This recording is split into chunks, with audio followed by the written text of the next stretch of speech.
네, 여러분 안녕하세요. 오늘 여러분과 함께 공부할 작품은 김현승의 5월의 환희라는 시입니다. 자, 김현승의 5월의 환희 같은 경우는요. 2020학년도 3월 고3 전국 연합 학력평가, 그러니까 우리가 학평으로 줄여서 말하죠. 여기에 이제 수록된 문제이고요. 43번부터 45번에 이제 이기철의 벚꽃 그늘에 앉아보렴과 함께 수록이 되었습니다. 오늘 이 시간에는 이제 김현승의 5월의 환희에 대해서 이제 공부를 할 거고요. 처음에 이제 여러분들이 이 시를 만났을 때 굉장히 낯설다라는 생각을 많이 했을 겁니다. 왜냐면 이 김현승이라는 시인 자체를 잘 모르는 분들도 있었을 거고, 그 다음에 5월의 환희라는 시는 김현승이라는 시인을 알더라도 대표작은 아니기 때문에 이 지문 같은 경우는 낯설다고 말할 수 있습니다. 그리고 기존의 이제 기출에서도 한 번도 출제된 적이 없기 때문에 오늘 이 시간에는 저랑 같이 이제 앞으로 나는 김현승이 쓴 시, 김현승의 작품, 어떤 작품을 만나더라도 당황하지 않고 시를 잘 파악할 수 있겠어 라고 자신감을 좀 가지는 시간이 되었으면 좋겠습니다. 저는 개인적으로 이 5월의 환희라는 시는요, 지금이 이제 5월인데 5월이랑 정말 어울리는 시다 이렇게 생각을 했습니다. 여러분은 5월 하면 무슨 생각이 드세요? 이제 5월이라는 계절은 정말 계절감이 딱 확실한 것 같아요. 이제 봄에 벚꽃이 떨어지고 그 다음에 이제 푸르름이 점점 만발하는 시기고 5월은 또 가정의 달이잖아요. 그래서 저는 김영랑 시인의 5월이라는 또 시가 있고요. 또 이영하의 실록 예찬이라는 수필이 있습니다. 그래서 5월 하면은 이런 5월의 푸르름, 그 다음에 5월 하면 또 청춘을 떠올리게 하는 그런 생동감 넘치는 그런 분위기, 그런 게 참 5월이라는 계절감이 좋은 것 같아요. 그래서 김현승의 5월의 환희도 그런 생동감, 그 다음에 푸르른 자연, 이런 것들을 생각하면서 감상을 해주시면 좀 더 기쁜 마음으로 공부를 할 수 있지 않을까 이런 생각을 합니다. 자, 그러면 이제 김현승이라는 시인에 대해서 제가 이제 설명을 하겠습니다. 이제 김현승이라는 시인은요, 1913년에 태어나서 1975년에 이제 타계를 한 그런 시인입니다. 김현승 같은 경우는요, 특징이 딱 확실합니다. 왜냐하면 아버지가 목사님이었어요. 그래서 김현승 시는 종교적인 시가 굉장히 많습니다. 김현승과 함께 한국 현대 시사에서 또 이제 기독교 신앙을 많이 구현했던 작가가 총록파 중에 한 사람인 박두진이 있습니다. 그래서 김현승, 박두진이라는 시인들을 만났을 때 뭔가 기원하는 듯한 느낌, 종교적인 느낌이 난다 하면 여러분이 생각한 게 맞습니다. 이거는 둘 다 기독교적 신앙, 종교 중에서도 우리는 또 불교 문학도 많은데 기독교 신앙을 구현하는 그런 현대 시인이었습니다. 근데 이 김현승 같은 경우는요, 굉장히 이제 오랜 세월을 살면서 이 기독교 신앙을 자신의 시에 구현하기 위해서 정말 부단한 노력을 했습니다. 시라는 게 이런 거라고 이제 생각을 하시면 됩니다. 우리의 모든 감각들을 종합을 해서 어떤 이 감각에서 떠오르는 심상들이 이제 생성이 됩니다. 근데 이 심상들이 어떻게 생성이 되냐면 일정한 질서에 의해서 형성이 됩니다. 이게 바로 언어의 질서죠. 그래서 이렇게 형성된 심상들이 모여서 뭘 만드냐면 어떤 하나의 세계를 만듭니다. 이것을 바로 시인들은 자신의 작품에서 구현을 하는 건데요. 이 세계를 어떠한 관점에 따라서 바라보느냐에 따라서 이 시를 바라보는 생각이 달라집니다. 그래서 이 관점이란 거는 어떻게 보면은 시인이 정하는 거고 우리는 이 시인들의 관점으로 어떤 세계를 바라보게 되는 거죠. 근데 이 관점이 바로 뭐냐면 김현승 같은 경우는 종교성이었습니다. 자, 그래서 김현승은 종교적인 상상력을 시 세계에 구현한 작가입니다. 그래서 이 사람한테는 시가 곧 종교입니다. 그런데 이 종교라는 것이 그냥 난 하나님을 믿어요 라고 이렇게 끝나는 게 아닙니다. 김현승 같은 경우는요. 구원을 바라면서 신앙을 믿었던 사람이에요. 근데 이 구원이란 게 현실 세계에서 쉽게 오지 않죠. 그래서 이런 회의와 고독 속에서 끊임없이 신에게 질문하고 또 신을 어디선가 계속 찾고자 합니다. 이 김현승도 일제강점기 시기를 살아가면서 뭔가 우리 민족들이 고통을 당하는 모습을 보면서 신에 대한 어떤 회의감도 많이 들고 그 다음에 이런 세상의 슬픔에 대해서 굉장히 고독하고 신의 구원을 이제 계속 바라게 되죠. 그 다음에 또 이제 해방이 되고 이제 아예 종교적인 그런 부분에서 회의감을 얻었다가 이제 김현승이 이제 갑자기 쓰러진 적이 있어요. 근데 그때 기적같이 다시 눈을 뜬 다음부터는 더욱더 종교적인 세계에 열의를 갖게 된 뭐 그런 식의 변화 과정을 겪습니다. 어쨌든 간에 김현승의 시 속에서는 어떤 종교적인 구원, 그 다음에 신의 구원 이런 것들을 신앙하고 있다는 점 이런 것들을 기억을 해주시면 됩니다. 그래서 우리 김현승의 시에서는 어떤 게 나타나냐면 삶과 죽음에 대한 고민이 나타납니다. 그 다음에 슬픔 이런 것들이 나타나고요. 이런 슬픔을 또 무엇으로 승화를 하냐면 종교적으로 승화를 하는 그런 모습을 보여줍니다. 그 다음에 절대자의 이미지, 절대자는 이제 하나님을 뜻하는 거죠. 그 다음에 이제 순수함을 기원하거나 그거를 구하려고 하는 거. 그래서 기독교적인 경건성의 바탕을 둬서 인간 존재의 운명이라던가 어떤 내면 세계를 자신의 시 세계 속에서 이제 구현을 하려고 했습니다. 그래서 이 김현승 같은 작가는요. 이 5월의 환희는 대표작은 아닙니다. 김현승의 시 중에 가장 유명한 게 바로 이제 눈물이라는 시입니다. 이 눈물은요, 자기 아들을, 사랑하는 아들을 잃고서 쓴 시로 유명하죠. 그 다음에, 플라타너스 또는 플라타너스로도 이제 불리는데요.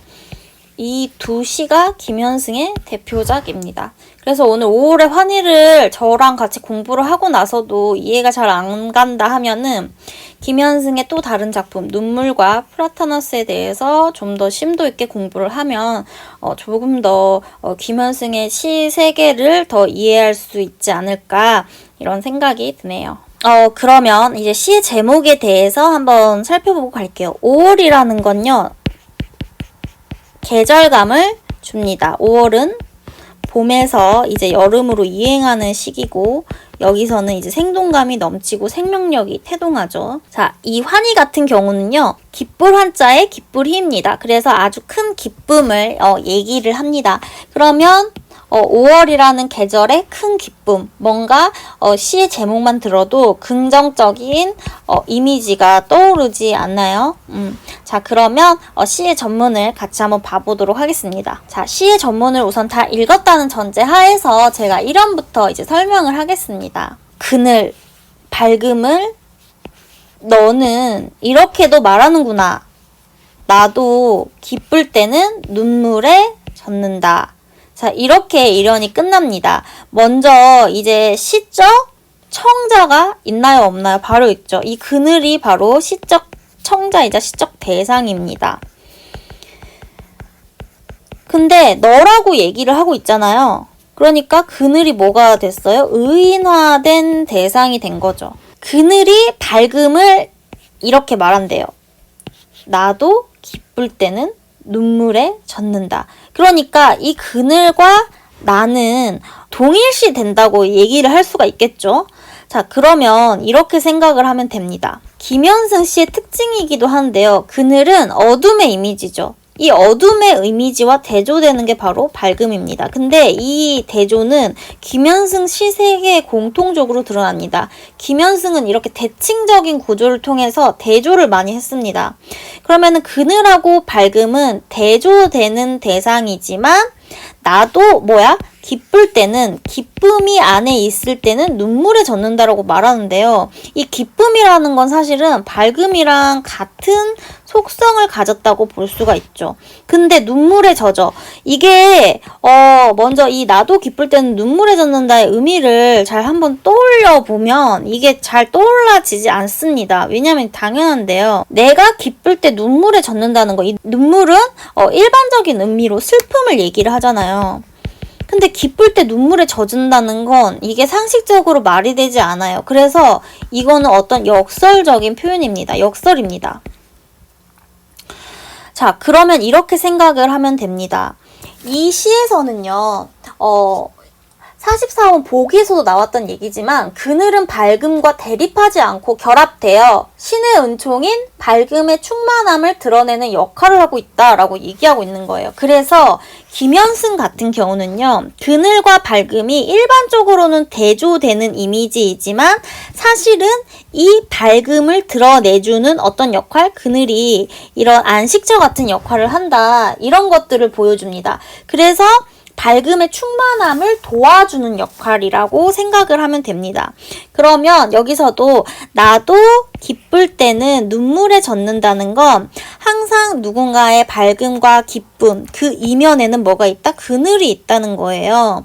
이거는 어떤 얘기냐면 이 눈물은 그저 슬플 때 흘리는 그런 눈물만으로는 볼 수는 없습니다.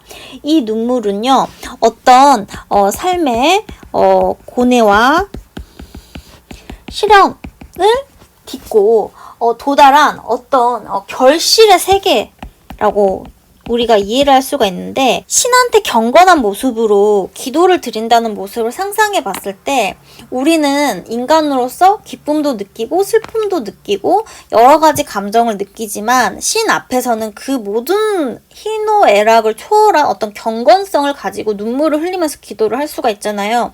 그러면 이때의 눈물은 정말 단순하게 내가 감정이 슬퍼서 흘리는 눈물이라기보다 그 모든 양면적인 것들이 내 안에서 승화되어서 나오는 눈물이죠.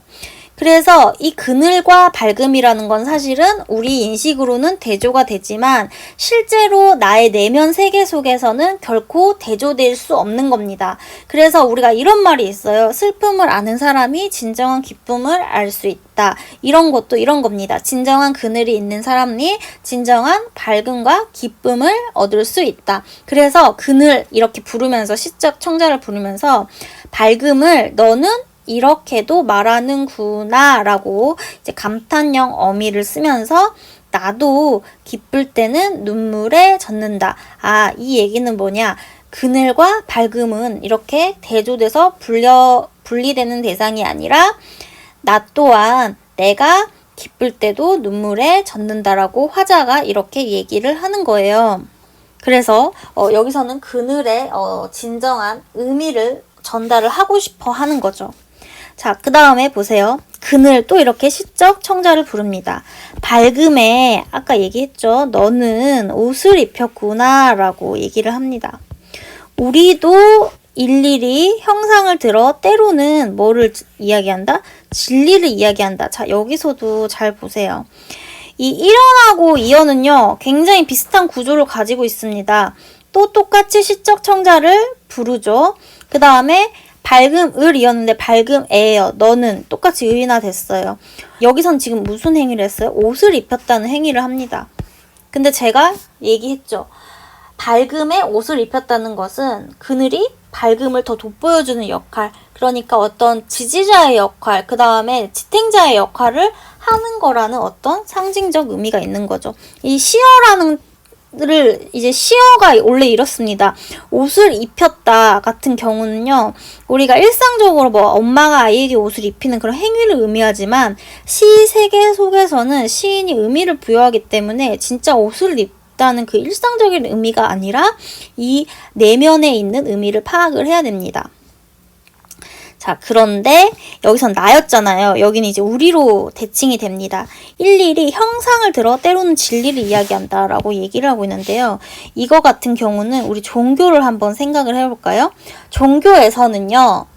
그냥 신을 믿고 사랑을 믿고 뭐 어떤 진리나 가치를 믿을 때 말로도 그걸 얘기하지만은 십자가라는 형상, 그 다음에 뭐 빵과 포도주라는 어떤 형상, 실제로 우리 눈에 보이는 형상이 있습니다. 그게 바로 보이는 거예요. 그래서 형상은 여기서 눈에 보이는 것을 얘기하는 겁니다. 근데 이 보이는 것 안에는 뭐가 있어요? 진리라는 어떤 추상적인 거, 이건 관념이죠. 보이지 않아요. 관념적이기 때문에 보이지 않습니다. 이런 진리를 이야기한다는 거예요. 그러면 이것도 이거랑 같다고 생각을 하면 됩니다. 잘 들으세요. 그늘하고 밝음은 대조되는 대상이지만 사실 그늘과 밝음은 대조되는 대상이지만 딱 이분할해서 나눌 수 없습니다. 왜? 그늘이 있는 사람한테만 진정한 밝음과 기쁨이 있기 때문에 이것들은 내면 속에서는 하나로 융화가 되는 거예요. 형상과 진리도 마찬가지입니다. 눈으로 보이는 것과 눈으로 보이지 않는 것은 대조됩니다. 그래서 형상하고 진리도 사실상은 대조가 되지만 대조가 진정으로 이루어지는 게 아니죠. 왜? 그 형상 속에는 진리가 있고 그 진리가 형상으로 구현되는 거기 때문에 사실 여기서의 형상과 진리라는 것도 구별되는 개념이 아닌 것입니다. 1연에서는 이렇게 보입니다. 그늘, 그리고 밝음, 기쁨 이런 것들이 대칭 구조를 이루면서 마주보고 있죠. 그 다음에 눈물 이런 것들은 대칭이 됩니다. 그 다음에 2연 같은 경우를 보면은요. 보이는 형상과 보이지 않는 진리가 대칭이 됩니다. 그런데 이 시인의 종교적 상상력 안에서 우리 내면에서 그늘은 곧 밝음으로 기쁨은 곧 눈물로 이렇게 치환이 되는 겁니다. 그 다음에 형상은 곧 진리로 이렇게 이런 것들이 이제 동일성을 가지게 되는데 이 동일성이란 게 바로 이 김현승이라는 시인이 종교적 안에서 추구하고 싶은 겁니다. 그래서 대립항은 결국에는 어떤 사물의 양면을 이루는 거고 우리는 사물들은 형체만 다르지 근본적인 것은 다르지 않다는 거예요. 왜냐하면 우리가 기쁨을 느끼고 슬픔을 느끼는 게 다르다고 하더라도 우리라는 인간은 똑같잖아요. 그 다음에 종교도 마찬가지예요. 종교를 각자 다 종교가 있겠지만 종교 속에서는 항상 고통을 강조를 합니다. 그런데 그 고통 속에서 얻는 진리라던가 기쁨이 더 의미가 있는 거잖아요. 이런 것들을 이렇게 시 속에서 구현하고 있는 것입니다. 그래서 여기서 이런 구조를 여러분이 조금 이해를 해줄 필요가 있습니다.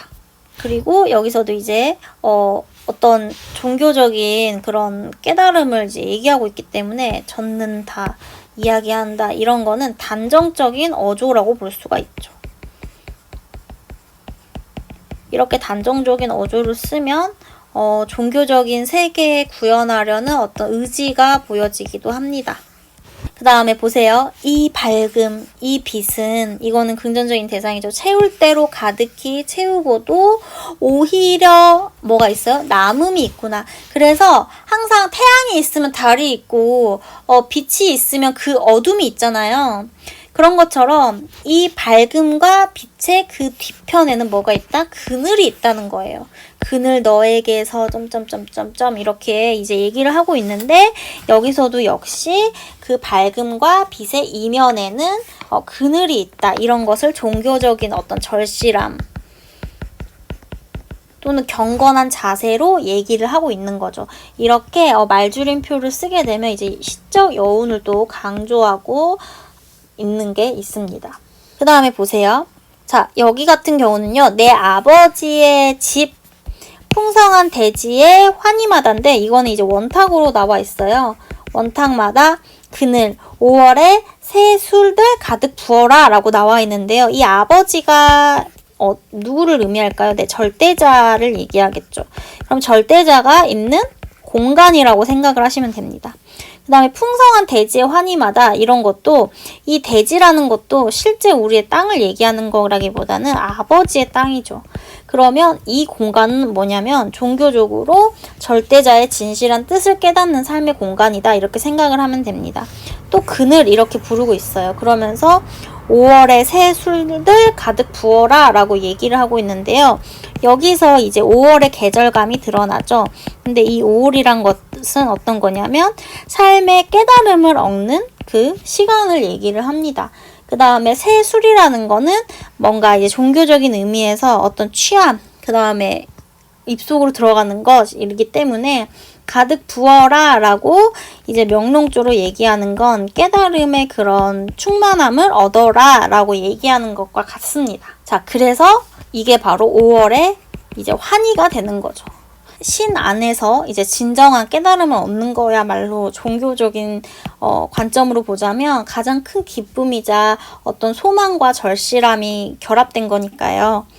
자, 그 다음에 이제 마지막에 보면 이깔나무 내 이름 아래 나의 고단한 꿈을 한때나마 쉬어가리니 라고 얘기를 하고 있습니다.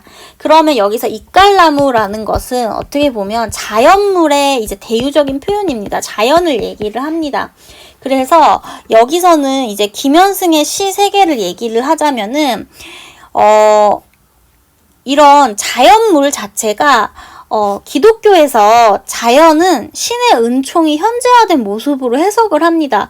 왜냐하면 인간은 자연을 통해서 드러나는 신의 계시를 생각을 하거든요.